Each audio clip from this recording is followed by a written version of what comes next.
Geopolitics in Empire is joined by a man who needs little introduction by now, Colonel Douglas Macgregor, who's a decorated combat veteran, author of 5 books, a PhD, and a defense and foreign policy consultant. It's an honor to have you on Geopolitics in Empire, Colonel. Thanks. We met briefly this past spring in my home state of Illinois, where I attended an amazing VIP event of yours organized by Olga Ravasi of Serbian American Voters Alliance. So shout out to her. And you'll be attending, I think, in September 2nd, the next Ron Paul Institute conference in Washington, D.C. So I plan to be there as well. So I urge everyone to catch Colonel Macgregor in person if you get the chance. And I like to start out sort of big picture and then drill down in details. I'm often concerned and preoccupied with globalism and the American empire. I know you talk about the threat of globalism. It's almost as if the American empire is the battering ram for globalism. Today, it was reported that Alex and George Soros have maxed out their donations to Joe Biden for the next elections. I've read stories like the USAID financing drag queen events in Ecuador. Washington and Brussels seem to be pushing for one worldism everywhere. What are your thoughts on globalism today? Thoughts on globalism? That's a loaded question. First, I think we do need to define it a little bit. The people that are today arguing for globalism were very similar to the people that wanted us to go to Vietnam. Walt Rostow and his brother were advocates for going into Southeast Asia with the goal of building a new nation on the foundations of South Vietnam. We've been going through this process off and on much longer than people realize. And what they were always interested in doing, and particularly today's group, is erasing national identities.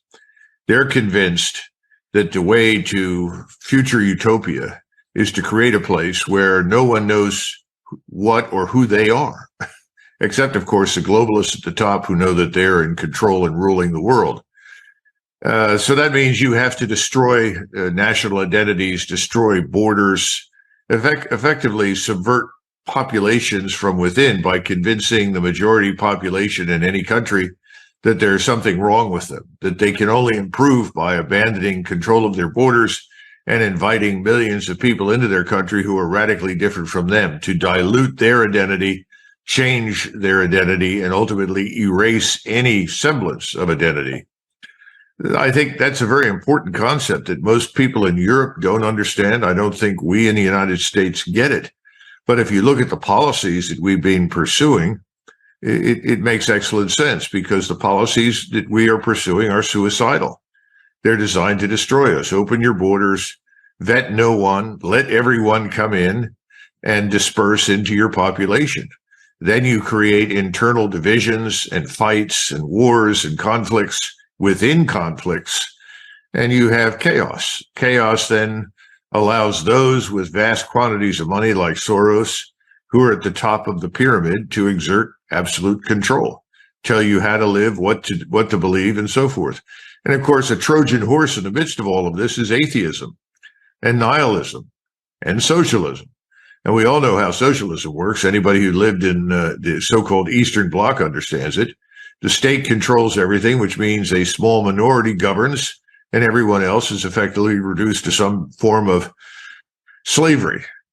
That's nothing that anybody with a brain wants, but that's where we are. And we have these people in Washington and London and Paris and Berlin, and they're driving this war. Now, why go to war with the Russians? Well, because the Russians sobered up, they abandoned communism. If Russia were a Soviet state, I'm sure that all of the globalists would be applauding, since they see that as yet another path to the utopia that they want to build. There used to be this thing we called the Soviet man. The Soviet man was this fictitious human being that would emerge over decades to replace all the various constituent peoples of the Soviet Union, and for that matter, Eastern Europe. And the joke, of course, in Moscow when the Soviet Union collapsed was, well, what happened to the Soviet man? Everybody looked around and, gosh, you know what they found? Ukrainians, Russians, Latvians, Lithuanians, Estonians, Uzbeks, Kazakhs, Tartars, Turks, and so forth.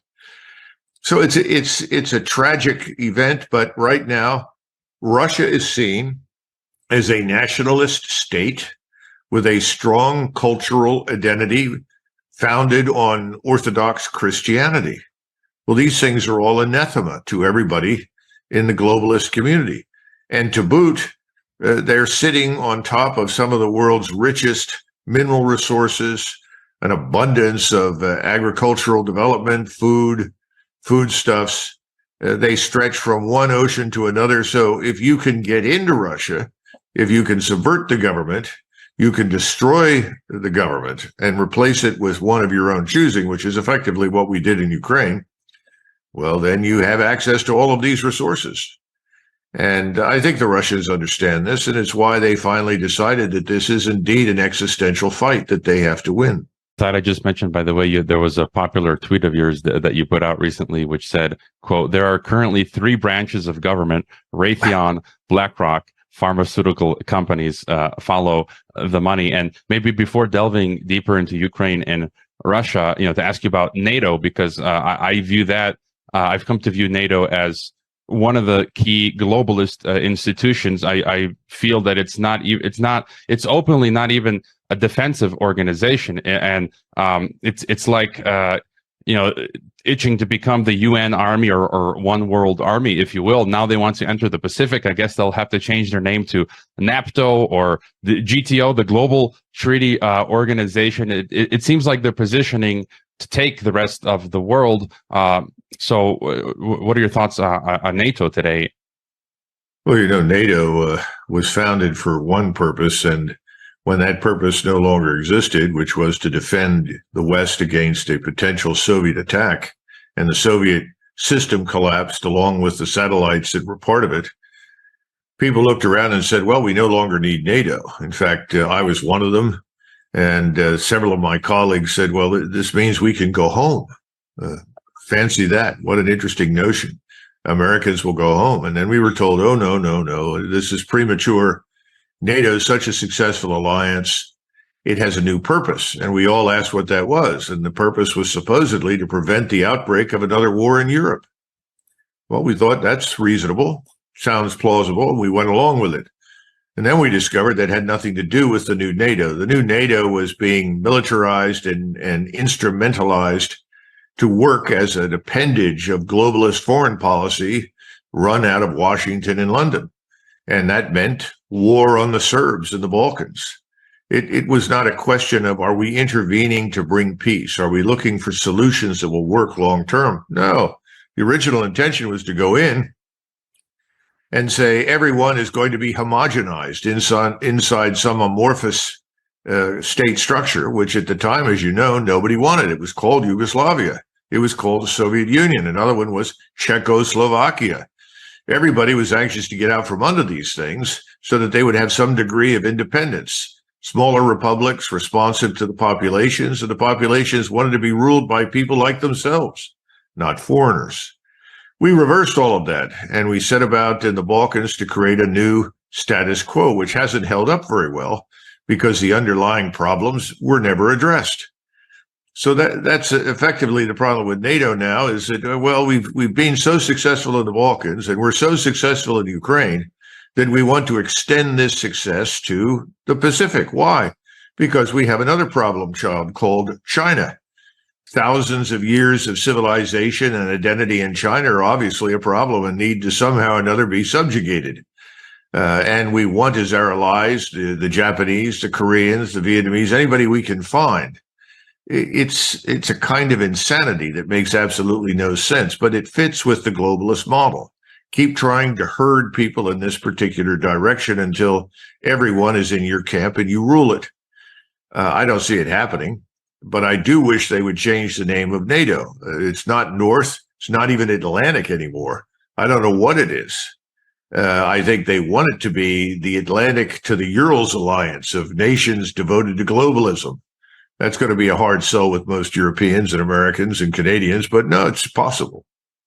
Yeah, I think we should put out a contest for best new name for NATO. And then getting back to Ukraine, we just had a second attack on the bridge in Crimea, and it seems, the Kremlin has been patient, but it seems like they're finally slowly putting their foot down. Apparently, they did not renew the grain deal. I've read that they have frozen assets of foreign companies like Dannon and Carlsberg. We had the Vilnius NATO summit, which apparently it appeared to make Zelensky and Kiev look weak. And I did just read before we connected, Biden administration announcing another 1.3 billion in weapons for Ukraine. Your thoughts on some of these developments and others. Where are we in the Ukraine war? Well, it seems as though when you're on the brink of collapse and failure is standing in your face, the right course of action is to double down on the failed strategy that you've been pursuing. That seems to be the American way of doing business. The idea that you would step back and reassess, your position is simply foreign to people. This is one of my favorite stories is Hitler, who lands in Finland, and he had a conversation with Mannerheim, who was effectively the leading figure in Finland and the military commander. And in this conversation, which was recorded without the knowledge of its participants at the time, there were very frank discussions. And one of the statements that Hitler makes in his conversation is about overrunning parts of the Soviet Union, particularly a city, Kharkov, and talks about the factories that were there and the thousands of tanks that were produced, and how the slave labor at the factories lived like animals and so forth. And he said, who would have thought that anyone in their right mind would build 30 or 40,000 tanks in peacetime? If we had known this, we would never have invaded. Well, thank you. Well, why not then, now that you recognize that you've walked into this morass, why didn't he step back and say, this needs to end? This will take us nowhere. We can't maintain this indefinitely simply because of reasons of size, geography, demographics. Well, because that involves admitting that you were wrong. And no one in Washington wants to admit that they were wrong. And what were they wrong about? Well, they were wrong about Russia. They didn't understand what they were dealing with.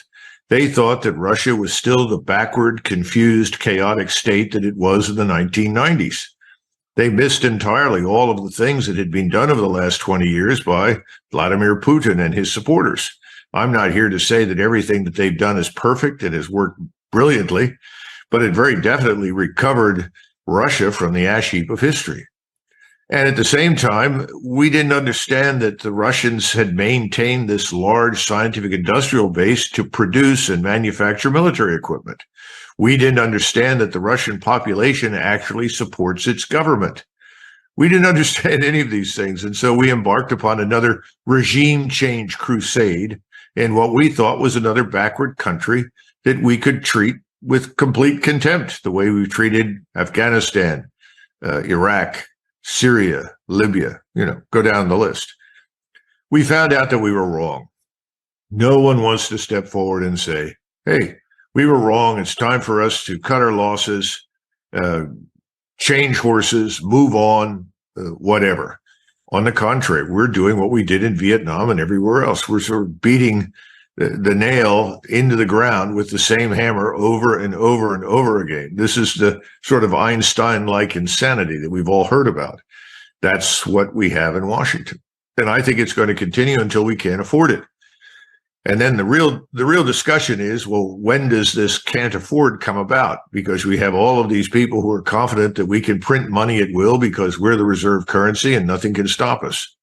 I'm one of those who thinks, like Nassim Taleb, that we are staring at Armageddon financially.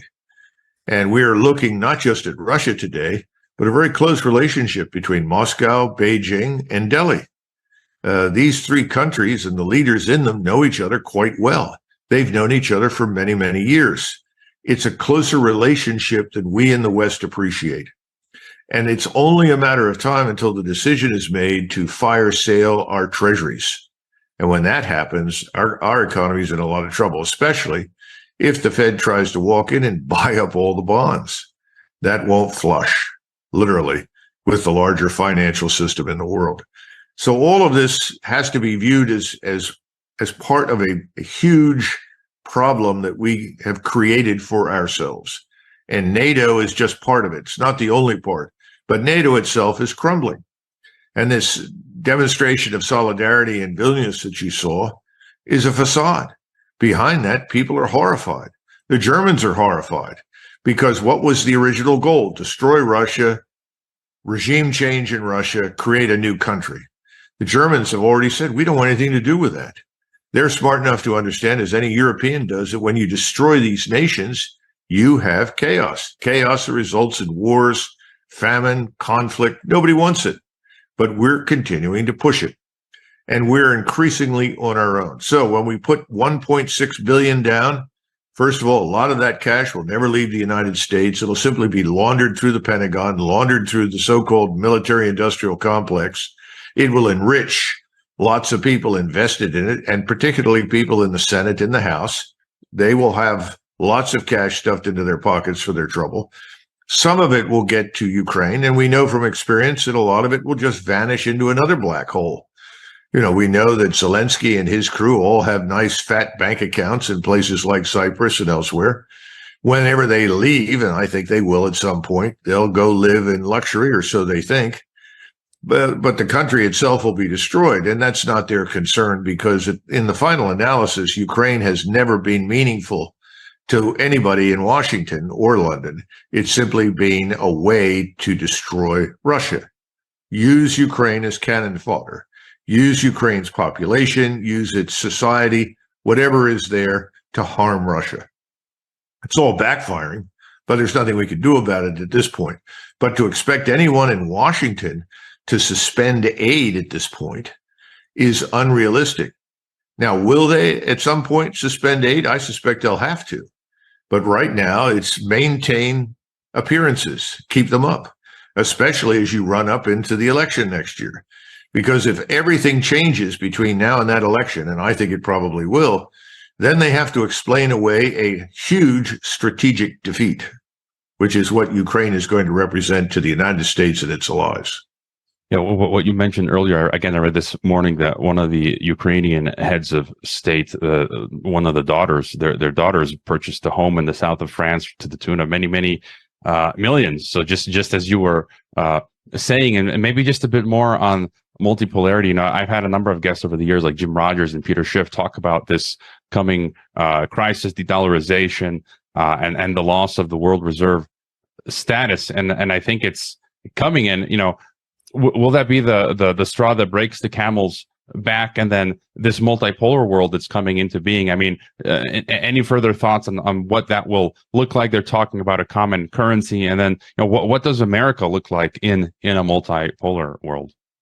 I would go back to something called The Anarchical Society. It was a book written by Hedley Bull back in the late 60s, early 70s, somewhere in that time frame. And he predicts that the world will end up being regionalized. In other words, it's not a question of total chaos with every individual state going its own way. Rather, we'll see regions coalesce. We'll see new coalitions of people for various reasons. And right now, the one that's of greatest concern and strategic importance is, of course, the Eurasian coalition between China, Russia, and potentially even India, probably Iran. It's hard to tell at this point. But of course, then you have Central Asia, and both China and Russia have an interest in managing Central Asia. Central Asia is not entirely, but is largely Islamic. And the fear in Central Asia that was harbored in both Moscow and Beijing was that the Islamic dimension would rage out of control and create the potential for conflict between them and between the various actors. The point is that we are now going to live in this regionalized world where different actors coalesce, work together.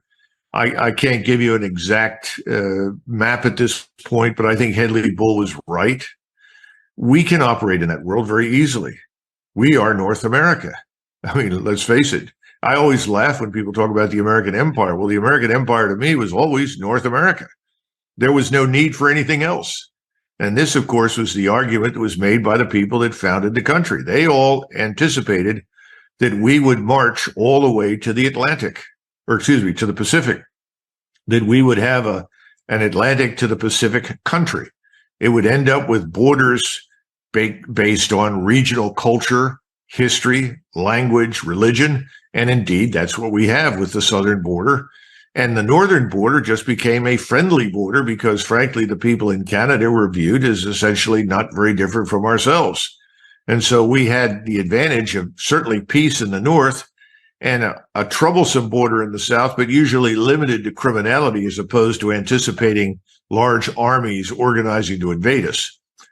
And the founders thought this is a wonderful thing for which we ought to strive, because once we've got that, we have all the resources we need. We have all the rivers that will help us with transportation and commerce.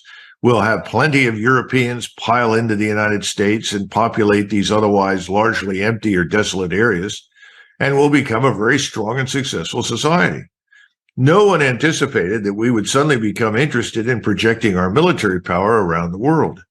I mean, if you go back and look at Alexander Hamilton and George Washington, their view was that America should become the world's engine of prosperity. And their rationale was if it becomes the engine of prosperity, people everywhere will want to emulate us. They'll say, look, this is a successful business model, successful political model. Let's adopt something similar to it.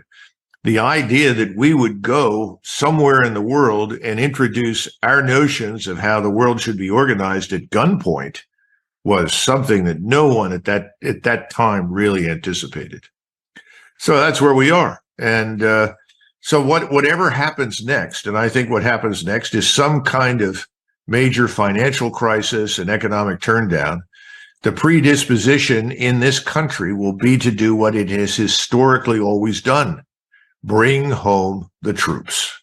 The first time we did not do that was after World War II. The reason for that was communism and the Cold War that followed. But once again, when that went away, the assumption of people like me in the American military was, well, great, let's go home. It didn't happen. So now I think we're going to be compelled, for reasons of finance and economics, to essentially say, that's it, bring the troops home. And they'll come home, and then we'll begin to do what we really need to do, which is turn inward and deal with the multitude of problems that we've created for ourselves here at home. I sure hope so. And, there's a question that I ask a number of my guests. We talked about globalism, Putin, Russia, the conservative Russia. I'm a conservative, I'm anti-globalist, but there are just a few contradictions which I don't understand, or incongruencies. Where, you've mentioned previously, we've seen Russia speak against much of the insanity of the West, its globalism, this whole transgenderism, insanity, and so forth. But there have been some instances where it seemed Russia did play ball with aspects of globalism, whether it was these playing along with this COVID technocracy regime and things like this. Do you have any thoughts on that? How to make sense of that?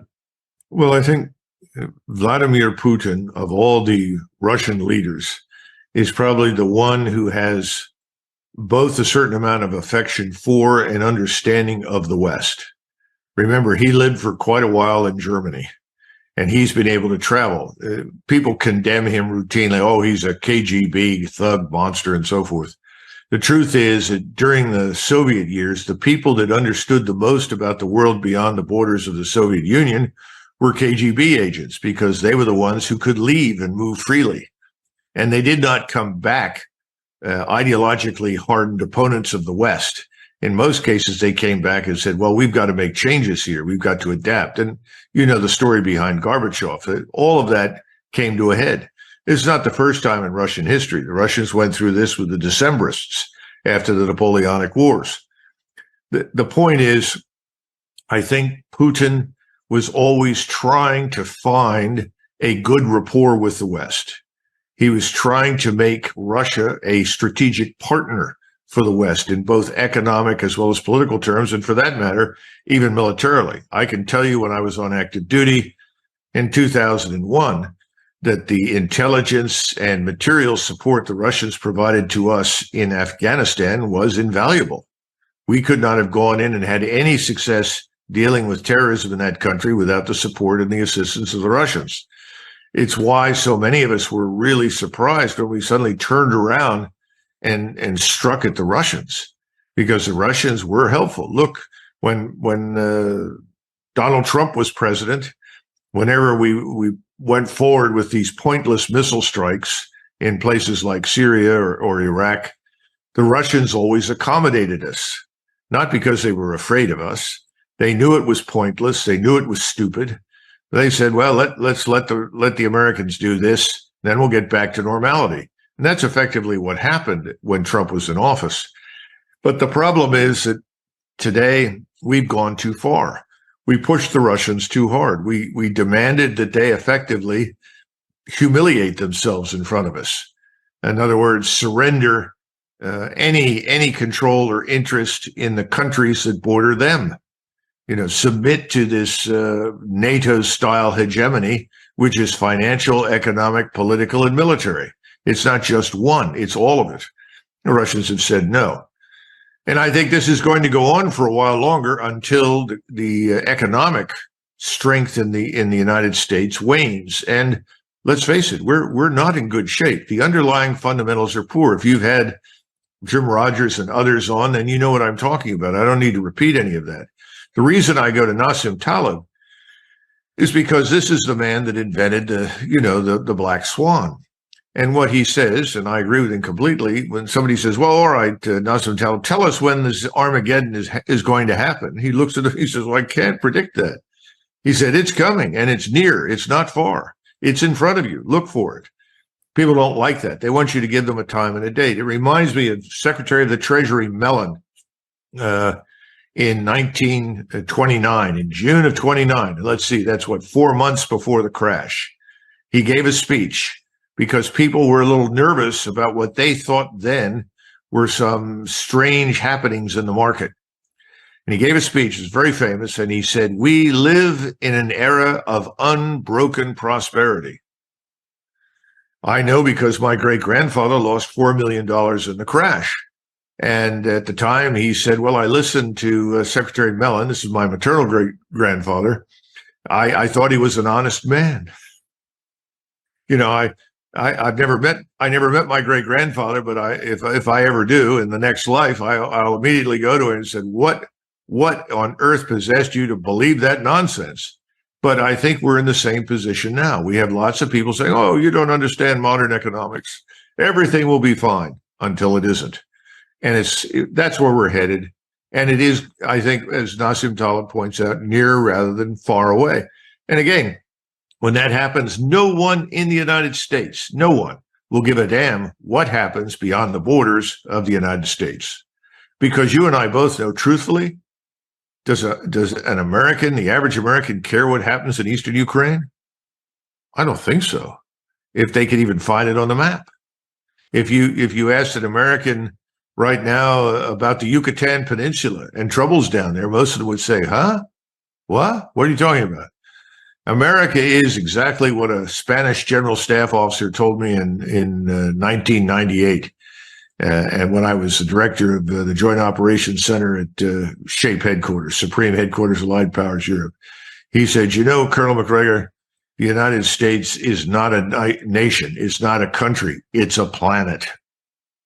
And everybody lives on that planet. And what happens elsewhere isn't of anybody, is really not interested to much of anybody. There's a lot of truth in that statement. But that gets us into trouble, as you know. Yeah, and sort of to bring things back home, that reminded me, I think there was a Mexican president in the 70s. I think it was Echeverria, who it turns out recently was the fourth Mexican president that was a CIA agent, but he came out and said the Mexican peso was not going to devalue, and then the next day it devalues. And so we talked about the economic situation, but I heard you recently on Patrick Bet-David's Valuetainment podcast, which is fantastic, and that was a great interview.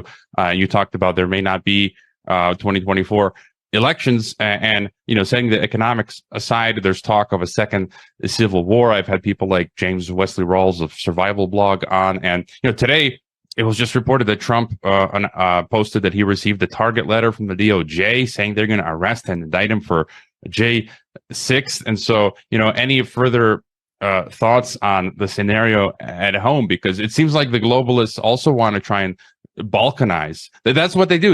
They balkanize the Balkans, Yugoslavia, Iraq, you name it. And so any other thoughts on the road ahead in the United States? Well, my point in saying what I did was that I think there are lots of discontented people, and there are many unknowns associated with this election cycle. It's a very strange environment right now. Most Americans, and I'm saying what I think is true.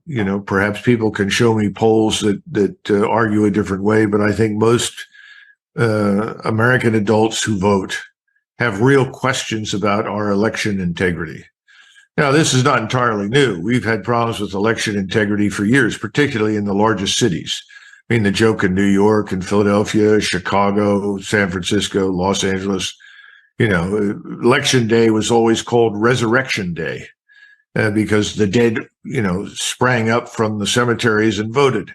So we've always had this problem. The second part is that there's been tremendous resistance to any sort of uniform law that addressed election integrity, designed to boost public confidence in the value of elections. This goes all the way back to the founders. The founders initially wrote into the Constitution that the states would be responsible for conducting elections. And that's, for me, on the state level, that's fine. But when you go to the federal level, that's problematic. But at the time, the states had all the money. They were very powerful entities. The 13 colonies, each of them were effectively countries in their own right. By the way, that persisted and brought on the Civil War because those states really were independent of the federal rule in cultural and human terms. People in those days rarely moved more than, say, 20 miles from where they were born. I mean, I laugh all the time when people say, well, why did so-and-so fight for the North and so-and-so fight for the South? Well, with very few exceptions, people didn't travel. And if you